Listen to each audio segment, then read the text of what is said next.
to brace? Or not to brace? That is the question. Whether 'tis nobler in the back to suffer these slings and arrows of improper lifting, or to take arms against a sea of misinformation and by opposing that information, end the argument of low back bracing. There is a lot of information out there on how to lift. Should we wear a brace for the spine? Should we not wear a brace for the spine? Should we restrict the weight of the lift? These are difficult questions to answer, and they don't always have the clearest answers. So, let's address the question. Should we have workers wear back belts? Do they prevent injury or just provide false security? Well, currently, there is insufficient evidence that they either do or do not prevent injury in normal, healthy adults.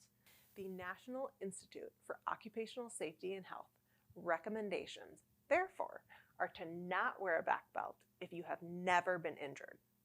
They did not address back belts during injury, rehab, or after injury.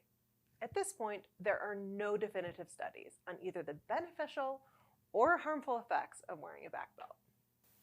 Just as there is speculation that back belts may help, there is also concern that they may harm workers. As a result of the NIOSH review, the Institute is concerned with the potentially harmful effects associated with a false sense of security that may accompany back belt use. There is some research showing that workers believe they can lift more when wearing a back belt.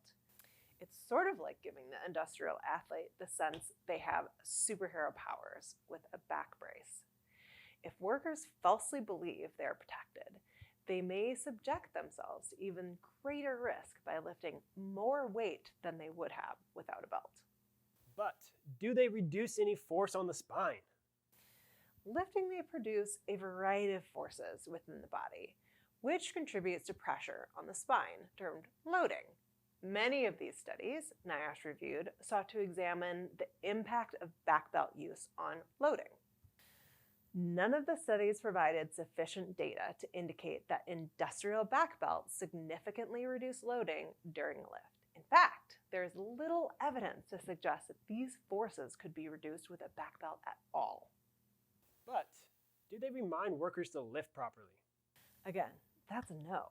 At this point, there is little scientific evidence that back belts remind workers to avoid awkward postures and heavy loads. How about stiffening the spine?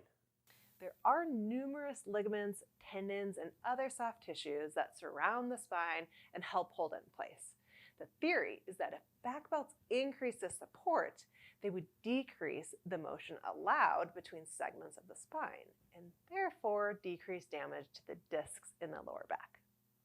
However, there is no conclusive evidence that back belts increase stiffness of the spine, and no proven relationship between the stiffness and the reduction of injury. Okay, so how about reducing bending motions? It seems like a brace is supposed to do that, right? It's true that loading on the spine increases when we bend forward, so reducing that motion should decrease loading forces. If the ability to bend forward to the point of unhealthy loading could be restricted by a back belt, the risk of injury would possibly be decreased. It would appear that abdominal belts help restrict the range of motion during side-to-side bending and twisting. However, they do not seem to have the same effect when the workers bend forward, as in many industrial lifting situations. Well, then are there at least some workplaces where injuries have been reduced? There have been anecdotal case reports of injury reduction in workplaces using back belts.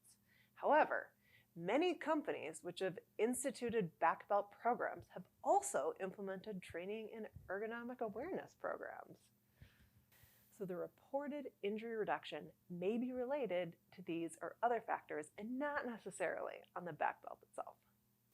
So you are saying that with our current available evidence, the potential effectiveness of a back belt in reducing occurrence of low back injuries remains unproven. Yep, sure am. What I do know for certain, though, is that if you are following proper lifting recommendations, such as max lifting guidelines on weight and repetition, and have a solid personal strength, stability, and flexibility program, you are much less likely to suffer a low back injury. As we say, strong is never wrong. Strength outweighs bracing by a long shot.